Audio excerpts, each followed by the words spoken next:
Footballers, welcome back to another episode of Running on Fumes. The Spitting Fire Bros with you as always, and today we're going to talk about a few position battles that we see going on currently.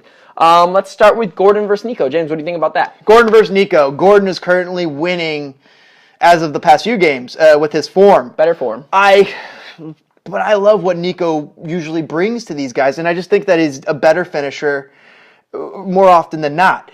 However, Gordon is performing admirably, and in fact his strike rate is even better than Nico's golden boot pace of last season. So that is an interesting sample size. Smaller sample size, much smaller. And I don't see really Gordon continuing that. I do see a drop off coming.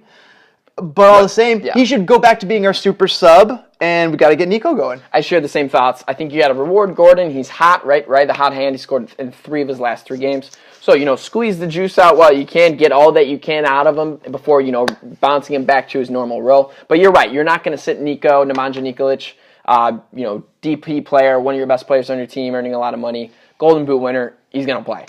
He's going to play, and I think Nico deserves to And you got to figure out tactics that get him involved. That's the hard part. And get him chances. Yeah, I think what the basics or just the lack of tactics kind of suit Alan Gordon a little bit better right now. Yeah, because he can do less with less chances. Yeah. But Nico, when he gets a chance, he can bury it. He buries it. But they don't really produce chances. They get half chances. So maybe Gordon is better with the half chances. Nico's good at half chances too. They're both good. They're both kind of poachers in that degree. What's the next on our list?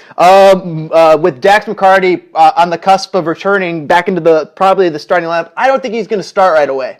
It might take a few. He might take a match off, kind of like Lucho, take a match off and then come back the next game he can. Probably sub in. But when he does start, who does he replace? Is it going to be a Mo Adams that has to step out of the lineup, or is it going to be a Brant Bronico that steps out of the lineup? Yeah, you got to assume Basti and Dax are penciled in out of 2 of the 3 spots. So that kind of leaves that. I guess it really depends on what Basti wants to do. Is Basti going to be sitting a little bit more? Is he playing a more box, more center mid? Or is he going to be playing that cam role, that number 10 role? So, that's a good point. I think Brant has really done a good job, filling into that third center mid, whatever center mid they need. More attacking too. More attacking minded, and I just see. But still diligent in his defense. I see Mo. We've seen what Mo, Dax, and Basti looks like. It looks like 3 defensive-ish minded players. Yes. And so maybe you put Brant, who just switches it up. More creative mind. Very coachable player. Looks like he's really doing what Pano's asking. Ambitious going forward. Yeah, so I think right now I'd side with Brant. So let us know what you think about that. Yeah, I would go with Brant as well. Brant Bronico, probably keep him in the lineup, let Basti play a bit more holding, and then put Dax behind him as that pivot point in the defensive destroyer. What if you had Mo play right back? Mo at right back is another option, and that actually brings us to our very next position battle. Ellis versus Drew Connor.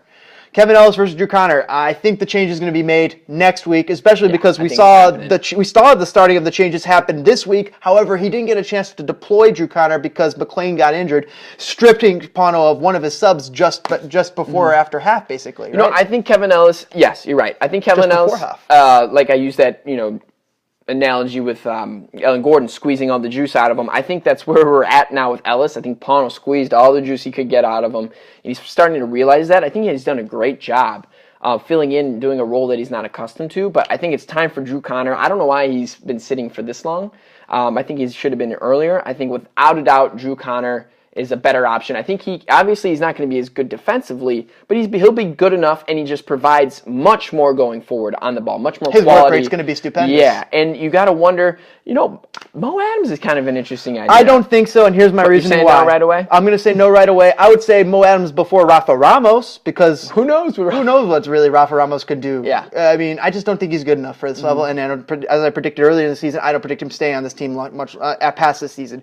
But like you said, it was a good idea to throw Mo Adams out there, but Mo Adams is not offensively inclined. True. He is while Matt Polster was. He's not a Matt Polster. He's way less Mo would be more of what we're complaining about with Kevin Ellis. He'd be more of Ellis. Yeah. He'd be faster. Yeah. He'd be much faster than Kevin Ellis. And maybe, I think they're about the same size, too. But yeah, Drew, it would be nice getting a little bit more of an attacking threat there. Absolutely. So. I think having that extra bit of pace that you're going to get from Drew, that better explosiveness, that better touch on the ball, and that better offensive panache going forward is going to create stuff.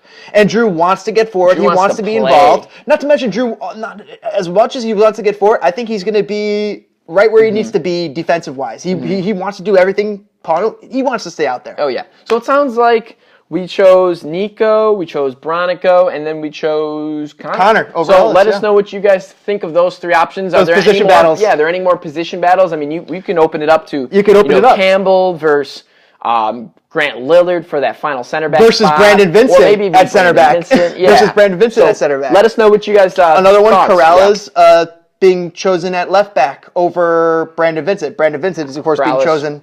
That's because Brandon Vincent is being shown priority at center back. Yeah.